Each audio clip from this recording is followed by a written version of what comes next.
So hello everyone, this side Vaishali and today we are going to talk about how to study for NCLEX RN. So guys basically सबसे पहला जो step है NCLEX को पढ़ने के लिए वो बहुत ही सिंपल है और वो है आपको सिलेबस के बारे में पता होना चाहिए. You should be aware of the syllabus of NCLEX RN. For example मैं आपको बताऊं मेडिकल सर्जिकल आपका सबसे ज्यादा वेटेज कैरी करता है in your NCLEX exam. Secondly आपको पता होना चाहिए है कि किस टॉपिक को आपने सबसे ज्यादा प्रायोरिटी देनी है. For example medical surgical number 1, then after gynaecology, then after pharma, psychiatry, paediatrics, ethics, culture, diversity. इसी प्रकार से आपको जो है प्रायोरिटी सेट करनी है कि सबसे ज्यादा आपको जो टाइम है किस पे और कितना देना है वो आपको पता होना चाहिए. And number 3 is your consistency. Guys सबको मालूम है ये जो एग्जाम है वो मनी भी कंज्यूम कर रहा है और टाइम भी कंज्यूम कर रहा है. तो अगर आप इस एग्जाम के लिए प्रिपेयर कर रहे हो आपको थोड़े पेशेंस रखने पड़ेंगे, थोड़ा सा अपना जो टाइम है वो मैनेज करना पड़ेगा ताकि आप कंसिस्टेंसी के साथ अपने सिलेबस को कवर कर सके.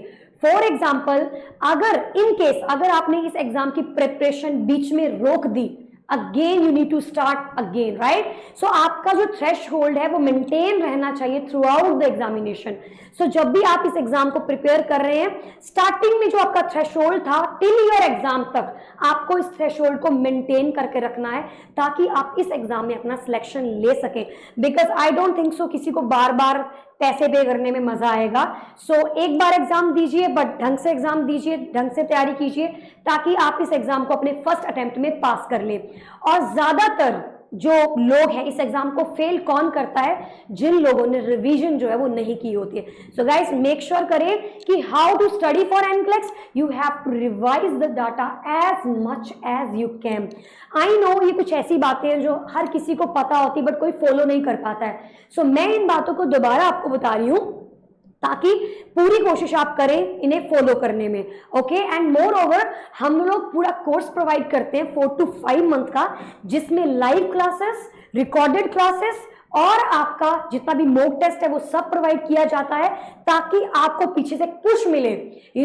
अगर कोई पीछे से पुश नहीं है, ट्रैक गाइड कोई नहीं कर रहा है तो काफी मुश्किल होता है उस एग्जाम को पास कर जाना. लेकिन आपके पास एक ऐसा मेंटर हो जो आपको पुश कर रहा है, जो आपको गाइड कर रहा है एक सही ट्रैक की तरफ, तो एग्जाम निकालना काफी ज्यादा ईजी हो जाता है. So that is the main answer of your how to study for NCLEX.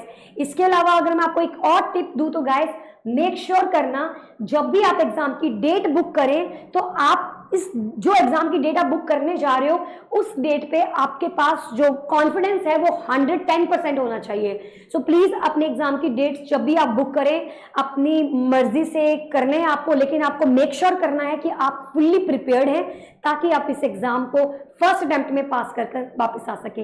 Thank you so much. You can also write something if you want to ask anything in the comment box.